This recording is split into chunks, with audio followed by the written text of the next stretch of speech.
Hello, hello. Just thought I'd do a little video about some recent acquisitions, some mail time, etc., etc.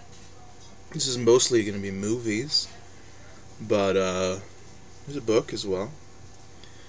If I'm a little weird and low-key, I had my tooth pulled earlier today in the morning,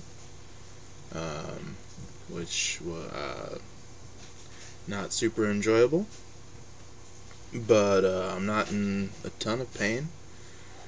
And I also woke up somewhat recently from a nap, so there's sort of a combination of things happening there.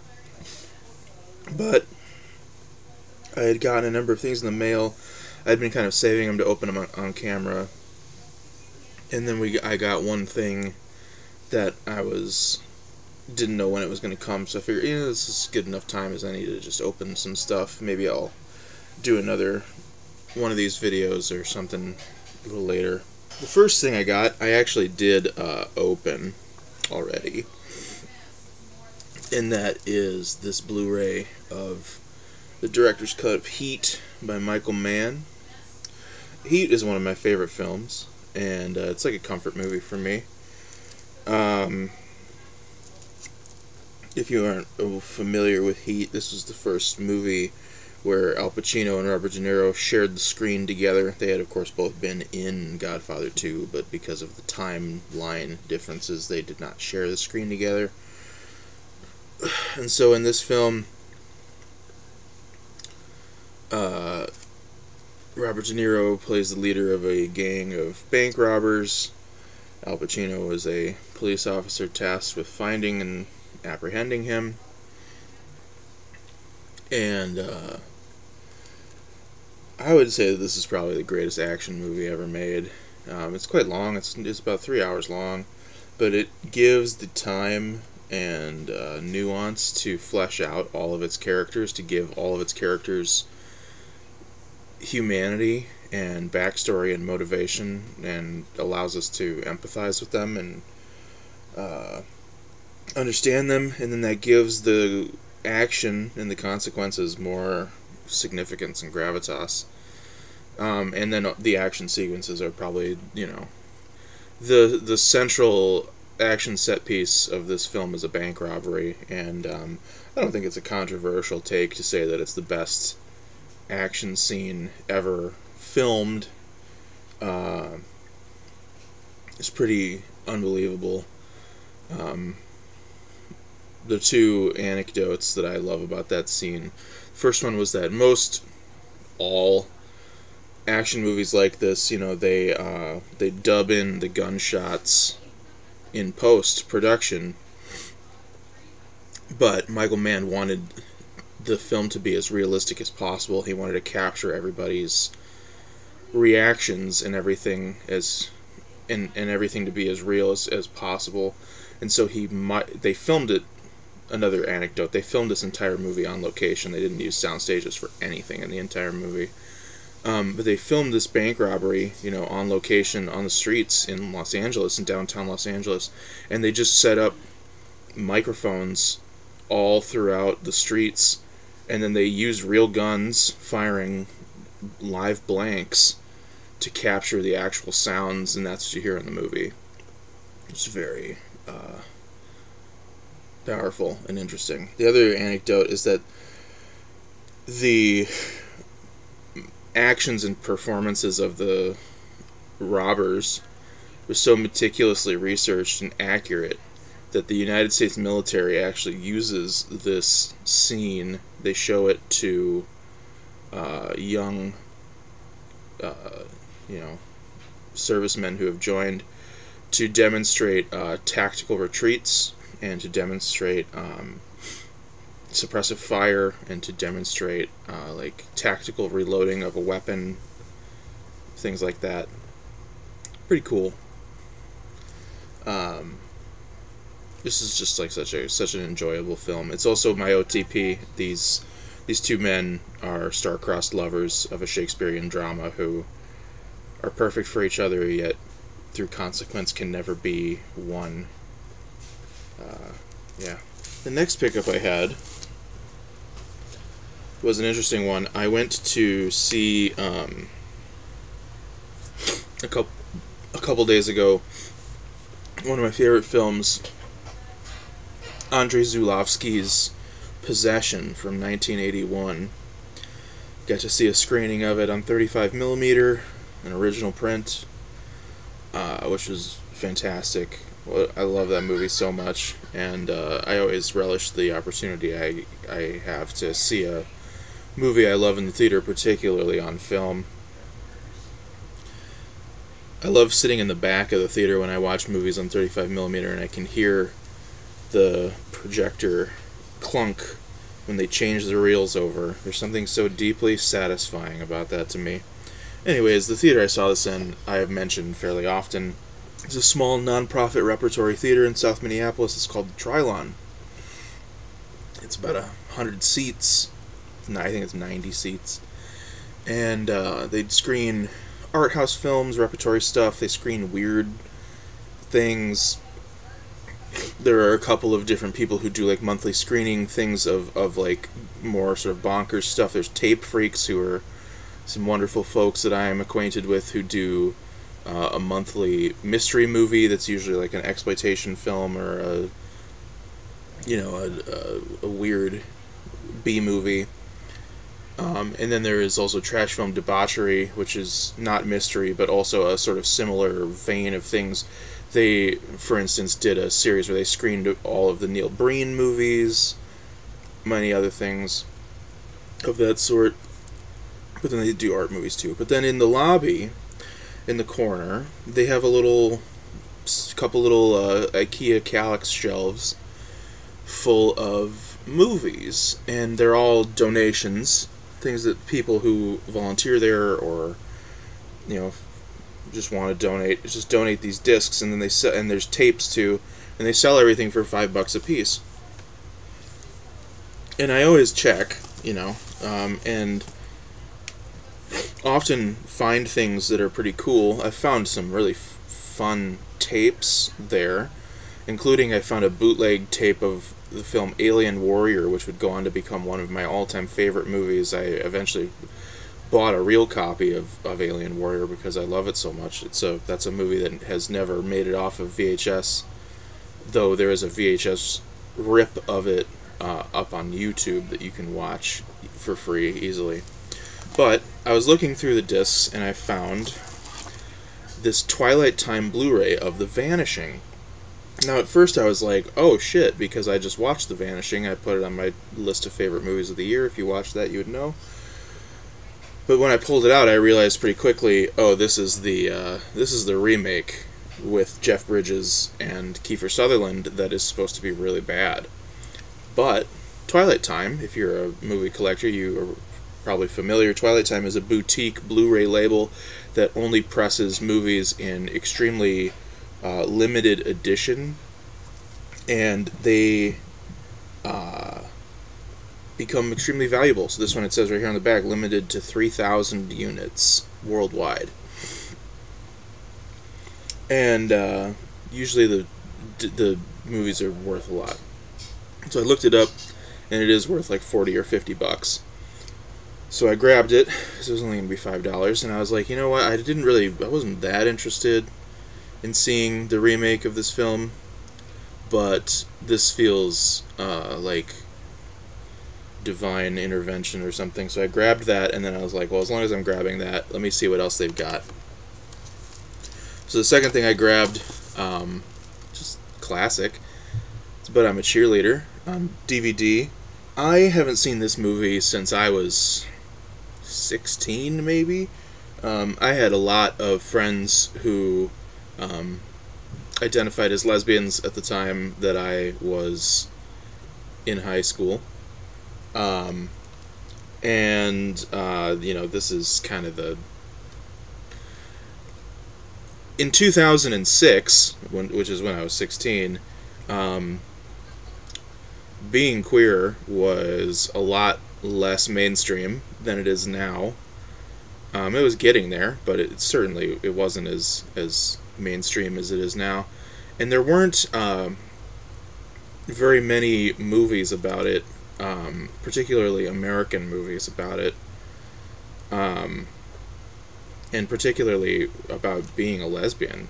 Uh, you had Brokeback, sure, and like Almodovar movies, but like you didn't have. I can't think of any prestige lesbian dramas from that era. We didn't have Portrait of a Lady on Fire or anything like that yet. But what we did have was But I'm a Cheerleader, which is such a sweet little campy comedy film about this girl played by Natasha Lyonne, very young, one of her first performances, I believe, who is a cheerleader, and very straight existence that she lives in.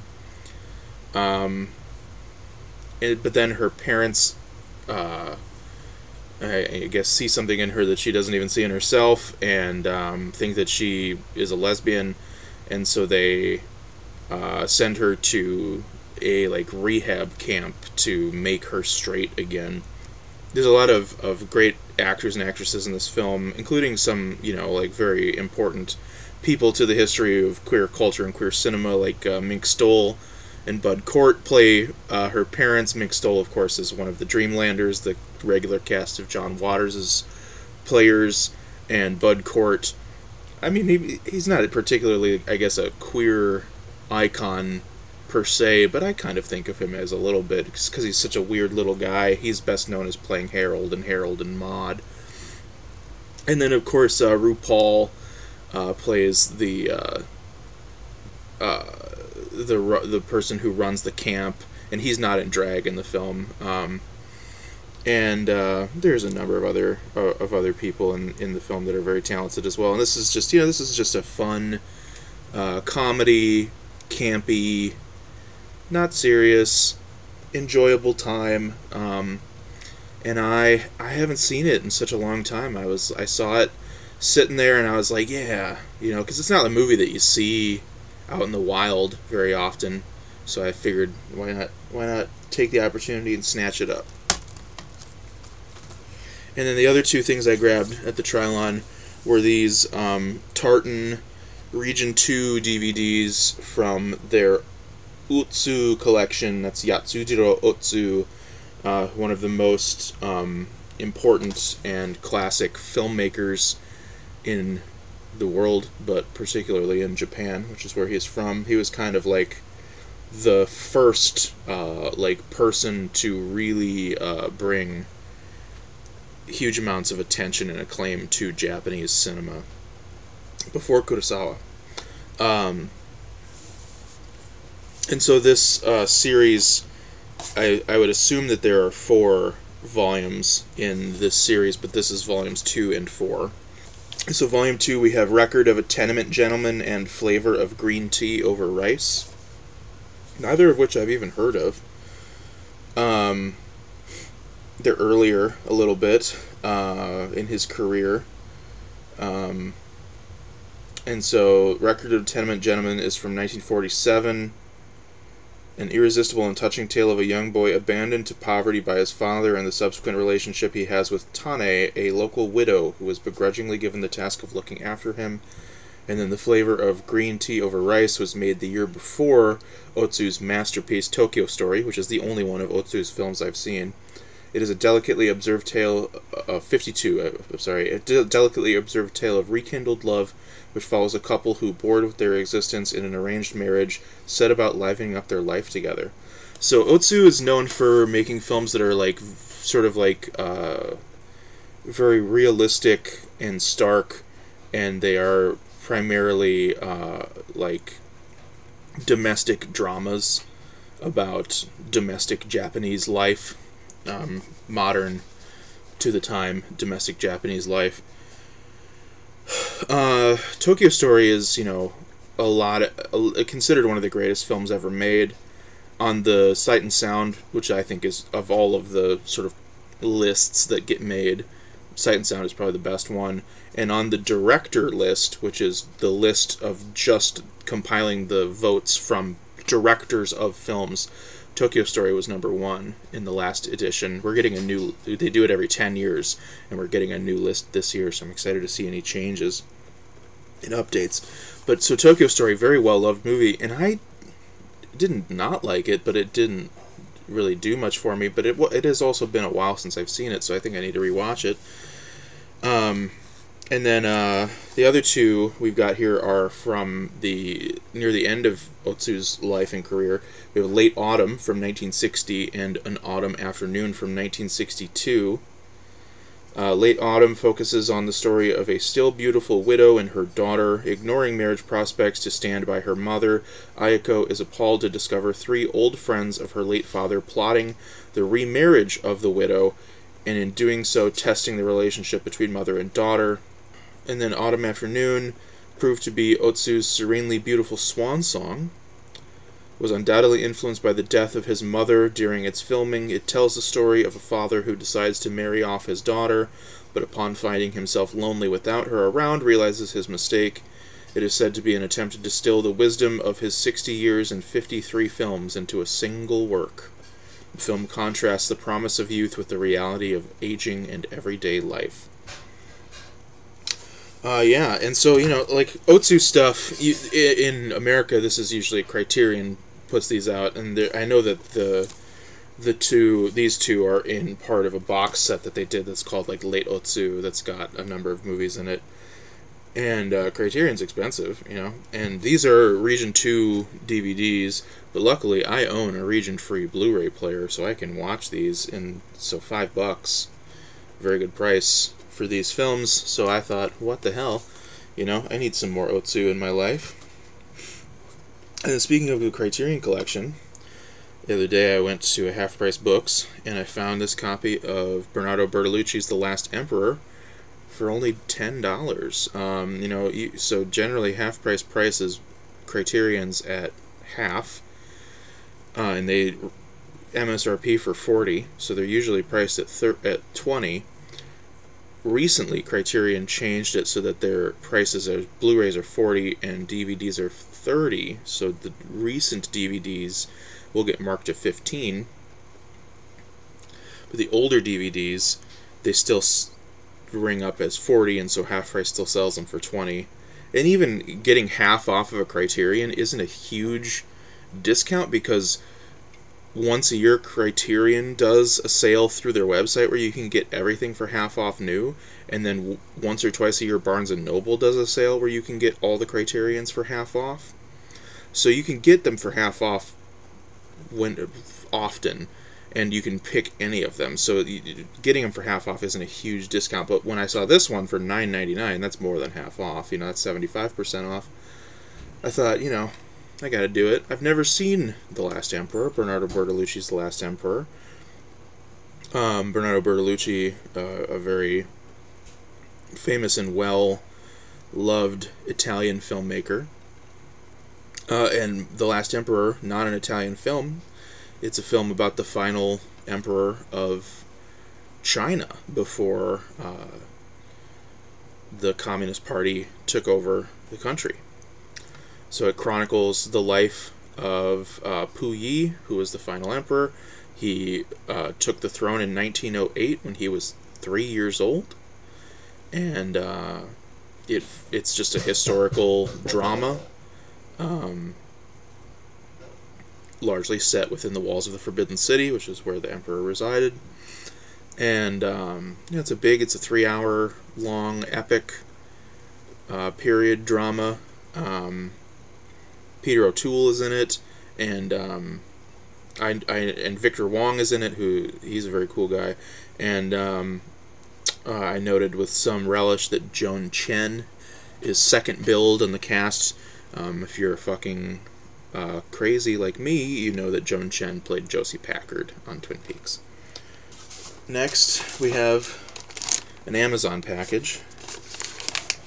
I ordered this at the same time I ordered Heat. The reason will probably be obvious once I reveal what it is. It's The King of Comedy, starring Robert De Niro, directed by Martin Scorsese, also starring Jerry Lewis.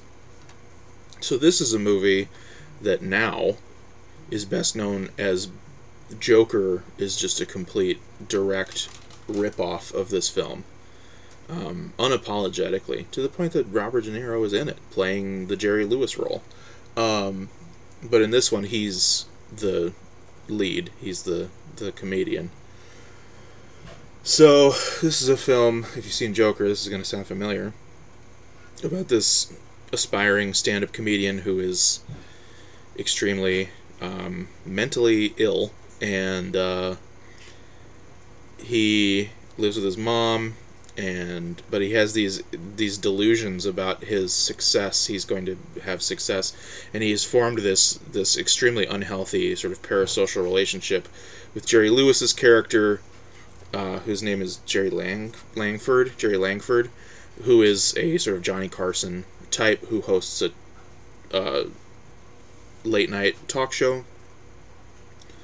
And basically, Robert De Niro's character, Rupert Pupkin, he hatches this plan that he will achieve stardom by kidnapping Jerry Langford and holding him as ransom, and the cost of his ransom is allowing him to be the first guest on Langford's show so that he can perform stand-up comedy on television. Deeply uncomfortable movie, and much better than Joker.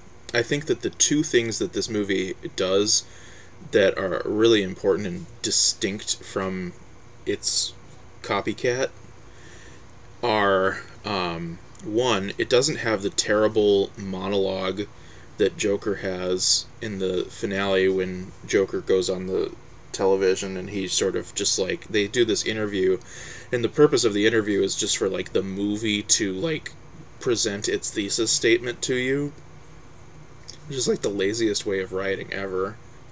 It just sort of like spells out exactly what it wants you to think, and tells you what to believe, which is the worst thing you can ever do in a movie.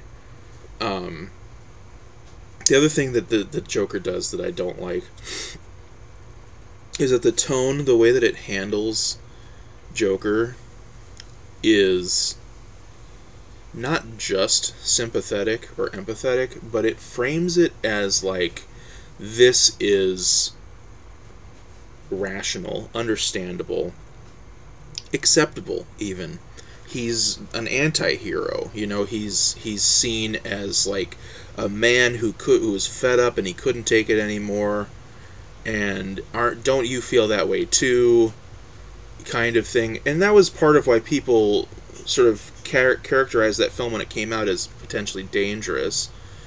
I don't necessarily think it's potentially dangerous. I just think that it's like, it's bad optics. It's not the way that we want to handle this kind of behavior. King of Comedy doesn't have this problem, because even though Rupert Pupkin is a sympathetic character, we understand him, we feel bad for him. We don't want, this for him. The movie never condones what he does. It never seems like he's doing the right thing. It never wants to justify his actions. It's a very important distinction. And it also, Scorsese is a much, much, much better filmmaker than Todd, what's his name? My brain is screaming Todd Solondz, which is the guy who made Happiness. That's not the right name. But Todd, what's his name, who made Joker, he made like the Hangover films and like Road Trip and things like that. He did make the Gigi Allen documentary Hated in the 90s. It was his first feature, which is a pretty good movie. But it would be kind of hard to make a bad movie about someone as interesting as Gigi Allen. Anyways, yeah, King of Comedy. Then, the package of films, I should say, that I'm the most excited for. This came today. I ordered it a while ago. I didn't know when it was going to come. But it's here. And I'm going to, as soon as I finish filming this, I'm going to go watch it. It came from Bitter Films in Austin, Texas. and it's World of Tomorrow, the first 3 episodes by Don Hertzfeldt. So, once again, if you watched my end of the year list for films, you would know that episodes 1 and 2 of World of Tomorrow both made an appearance. Episode 1 around like 17-ish, and episode 2 I think was at 11, just shy of the top 10. And then episode 3 I haven't seen yet. So I really love Don Hertzfeldt, and I really loved these first 2 shorts. I have a feeling that watching them a second time will probably make me love them even more, and I'm very, very excited for the third one, because I have heard that it is the best one of the 3. Don Hertzfeldt is really something, man. He is a truly incredible creative mind. He's an animator. These are animated films. And he pretty much just does everything himself. Animates the films just alone. And he works exclusively in shorts. And his output is fairly slow. Like these 3 episodes of World of Tomorrow together would make a feature-length film of about, I don't know, 70 minutes.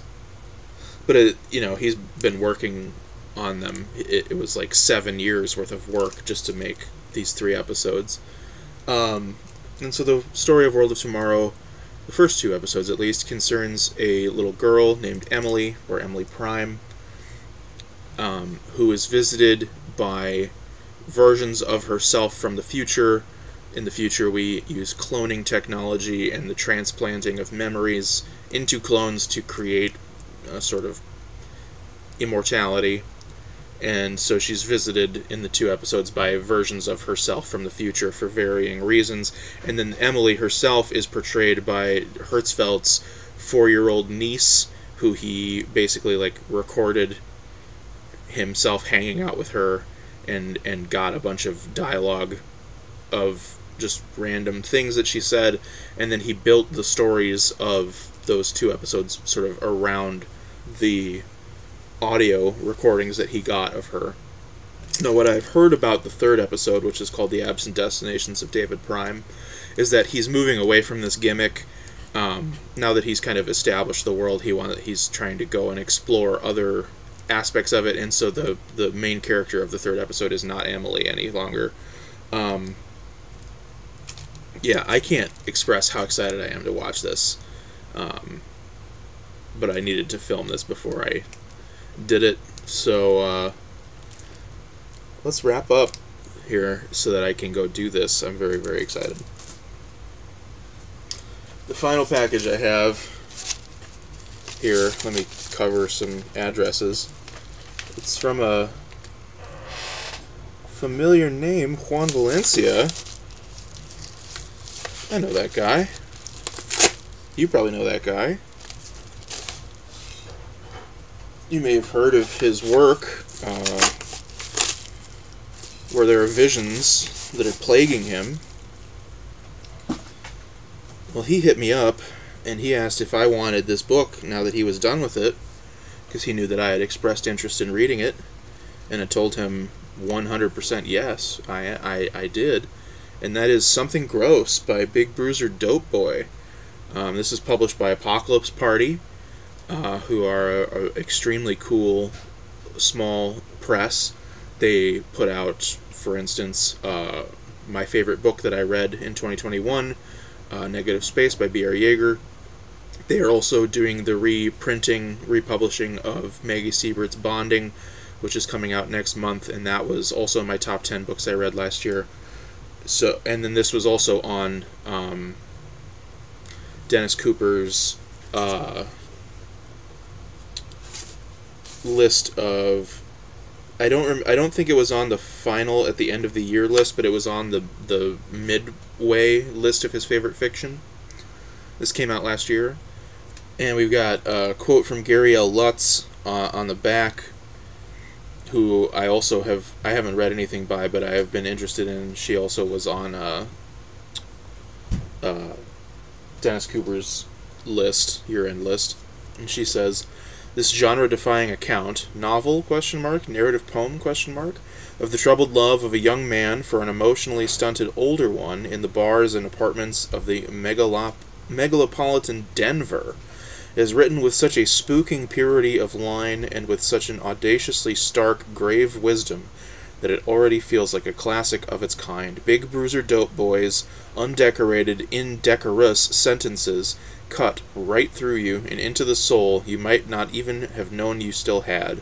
Something Gross is his most triumphant book yet. You are sure to wish that you had written it. So, yeah, I don't know. There is something about all of this that I really like, and the style. It's all of these sort of very short lines. So it is almost like a prose poem in that it would appear to me. I'm very excited to read this. After when Juan hit me up and asked if I wanted it, he was like, I couldn't think of anybody who would probably want this more than you, who it would be a better fit for than you, and so that's exciting. All right, that's all. The movies and the one book I got. Thanks again, Juan, for sending that over to me. Everybody, if you've never checked out Juan's channel, what the fuck is wrong with you? He's only doing the best work in all of BookTube, for my money.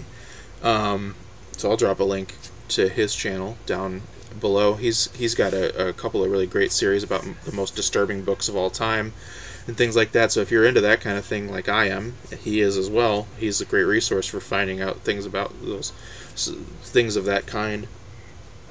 Yeah, that's it for me for tonight. Thanks for watching and have a good night. My tooth hurt.